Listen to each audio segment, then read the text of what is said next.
Bismillahirrahmanirrahim. Assalamualaikum warahmatullahi wabarakatuh. Alhamdulillahi rabbil alamin wa usalli wa usallim ala nabiyyina wa habibina Muhammadin wa ala alihi wa sahbihi ajma'in amma ba'du. Kaum muslimin dan muslimat rahimani wa rahimakumullahu taala. Pada kesempatan kali ini yaitu pada pertemuan ke-19 kita akan mempelajari pembagian fiil kata kerja berdasarkan perubahan akhirnya. Pembagian fiil berdasarkan perubahan akhirnya. Pada pertemuan yang lalu, kita sudah mempelajari pembagian fiil berdasarkan waktunya. Ada fiil madhi, kata kerja lampau, kataba, telah menulis. Ada fiil mudhari, kata kerja sedang atau akan. Yaktubu, sedang menulis atau akan menulis. Dan yang ketiga, kata kerja fiil amr, kata kerja perintah. Uktub, tulislah. Alhamdulillah kita sudah selesai membahas pembagian fiil berdasarkan waktunya. Yang pertama apa? Fiil madhi. Yang kedua fiil mudhari. Dan yang ketiga fiil amr. Sekarang kita akan memasuki pelajaran baru, yaitu pembagian fiil berdasarkan perubahan akhirnya. Kita lihat di sini. Pembagian fiil berdasarkan perubahan akhir. Kita melihat perubahan akhirnya. Sebagaimana dalam isim ada isim mabni, ada isim mu'rab. Ada isim mu'rab, ada isim mabni. Isim mu'rab yang bisa berubah, isim mabni yang tidak bisa berubah. Begitu pula pada fiil. Pada fiil berdasarkan perubahannya juga ada dua. Ada yang mabni, ada yang mu'rab. Fiil apa yang mabni? Kita lihat di sini. Fiil madhi. Fiil madhi ini mabni, tidak berubah. Fiil mudhari ini mu'rab, bisa berubah. Fiil amr ini mabni, tidak berubah. Jadi fiil berdasarkan perubahan akhirnya ada yang mabni, ada yang mu'rab. Yang mabni apa saja? Yang mabni adalah fiil madhi dan fiil amr. Yang mu'rab fiil mudhari. Saya ulang, yang mabni yang tidak bisa berubah itu fiil apa? Madhi dan amr. Yang bisa berubah khusus fiil mudhari. Coba kita lihat fiil madhi, mabni nggak bisa berubah. Kataba ya kataba, nggak akan berubah. Kataba ya kataba, nggak bisa menjadi katabi, nggak bisa menjadi katabu, nggak bisa. Kataba ya kataba, telah menulis. Jalasa, jalasa. Nggak bisa berubah menjadi jalasu, nggak bisa berubah menjadi jalasi, nggak bisa. Jalasa ya jalasa. Semuanya, kataba, katabu, katabat, katabata, seterusnya itu mabni, tidak bisa berubah. Saya ulang, fi'il madhi itu mabni, tidak bisa apa? Berubah. Yang kedua, fi'il mudhari. Ini mu'rab, bisa berubah. Kita masuk sini dulu ya. Yang kita bahas yang mabni dulu. Yang ketiga, fi'il amr. Mabni, tidak berubah. Fi'il mabni, fi'il amr, mabni, nggak bisa berubah. Ijlis, ya ijlis. Nggak bisa menjadi ijlisu, nggak bisa menjadi ijlisi. Ijlis, ya ijlis. Kamu ijlis. Nggak boleh bilang, nggak bisa menjadi kamu ijlisi atau ijlis, nggak bisa. Ijlis, ya ijlis. Tetap mabni dengan sukun. Begitu pula uktub. Uktub juga mabni, nggak bisa berubah. Uktub ya uktub.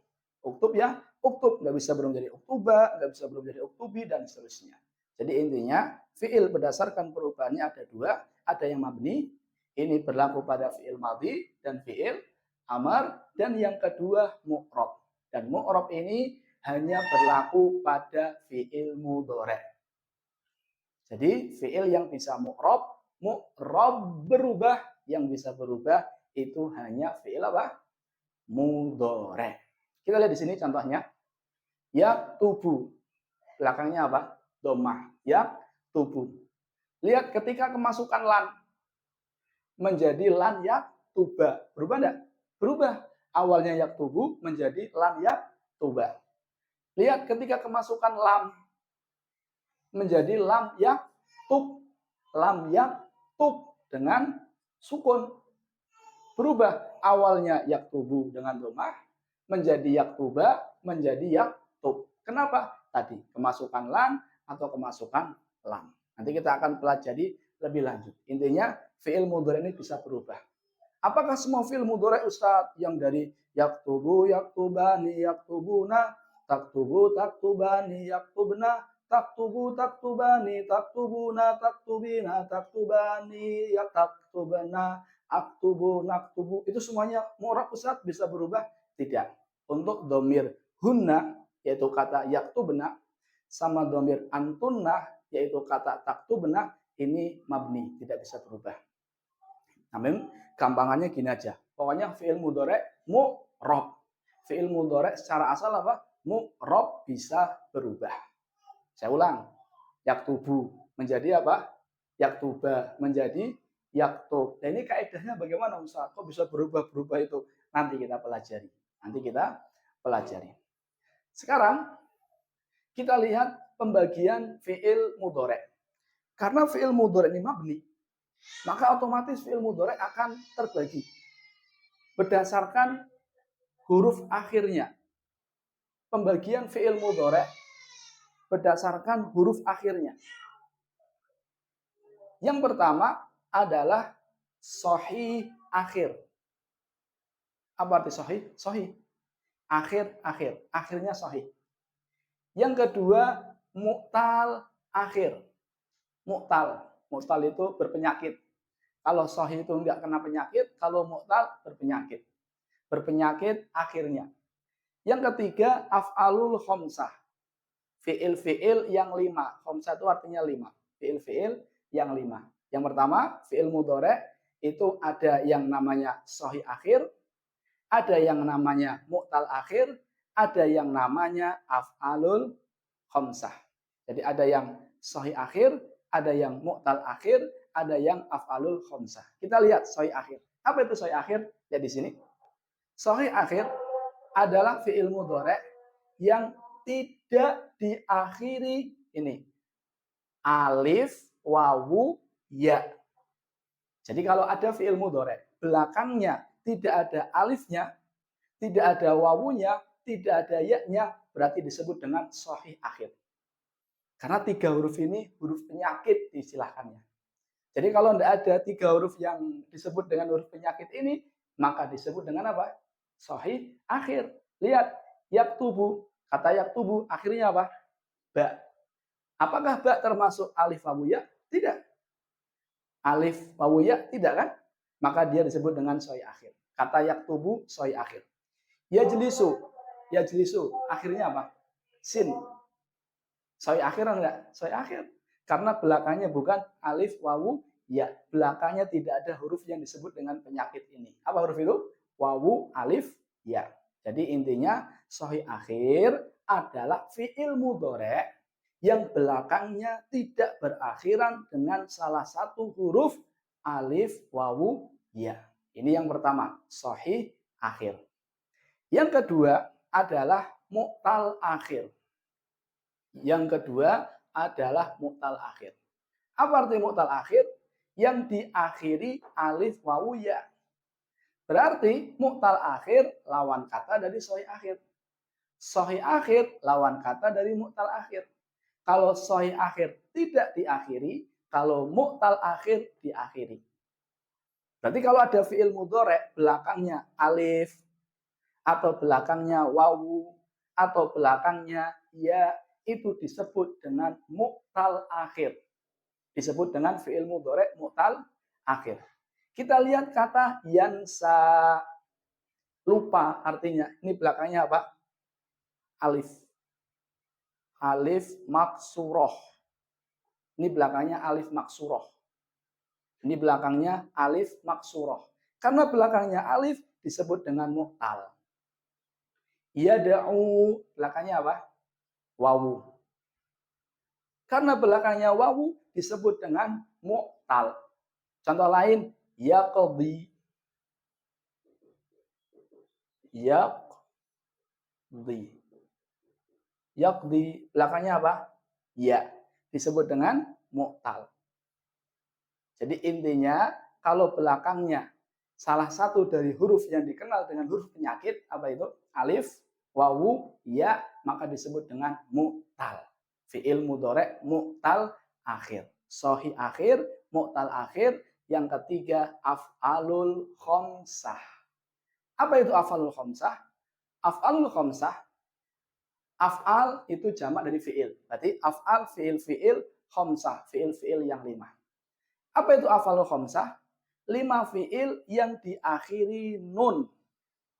5 fi'il mudhari' yang diakhiri nun. Saya ulang, af'alul khamsah adalah 5 fi'il mudhari' yang diakhiri nun. Apa saja itu? Yadhhabani. Lihat, belakangnya nun. Tadhhabani. Kalau tadi yadhhabani, tadhhabani. Tadhhabuna. Lihat, belakangnya nun. Yadhhabuna. Lihat, ini dibalik aja biar gampang. Ini yadhhabuna, ini tadhhabuna, kemudian tadhhabina. Lihat, belakangnya huruf apa? Nun. Berarti kalau ada fi'il mudhari', belakangnya huruf nun, maka disebut dengan af'alul khamsah. Lihat, yadhhabani, tadhhabani, yadhhabuna, tadhhabuna, tadhhabina. Saya ulang.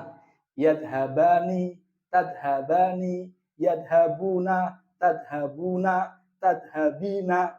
Ini semua disebut dengan af'alul khamsah. Coba ulang.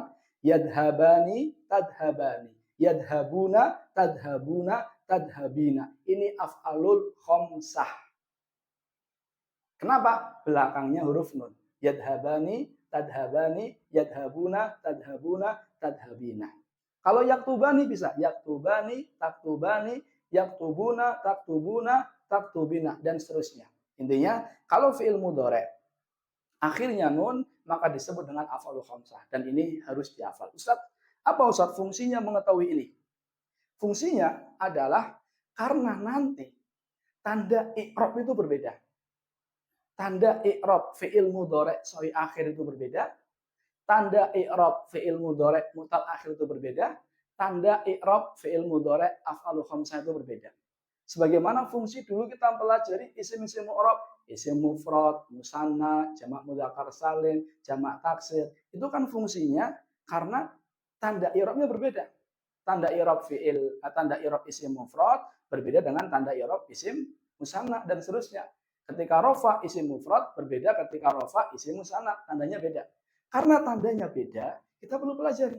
Begitu pula, karena fi'il mudhari' walaupun sama-sama rafa atau sama-sama nasab atau sama-sama jazm, tandanya beda. Rafa'nya sahih akhir, tandanya beda. Rafa'nya mu'tal akhir, tandanya beda. Rafa'nya af'alul khamsah, tandanya beda. Nasabnya sahih akhir, tandanya beda. Nasabnya mu'tal akhir, tandanya beda, dan seterusnya. Karena perbedaan tanda akhir inilah sehingga kita perlu mempelajari pembagian fi'il mudhari'. Ringkasnya, fi'il mudhari' berdasarkan perubahannya ada 2, ada yang mabni yang bisa berubah, apa itu? Fi'il madhi sama fi'il amr. Ada yang mu'rab bisa berubah, apa itu? Fi'il mudhari'. Fi'il mudhari' ada 3. Yang pertama apa? Sahih akhir. Belakangnya tidak ada alif wawu ya. Yang kedua, mu'tal akhir. Belakangnya alif wawu atau ya. Dan yang ketiga, af'alul khamsah, 5 isim yang belakangnya nun. Barangkali hanya ini yang bisa kami sampaikan. Terima kasih atas perhatiannya. Mohon maaf atas segala kesalahan.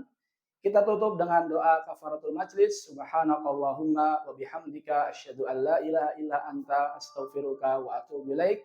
Wassalamualaikum warahmatullahi wabarakatuh.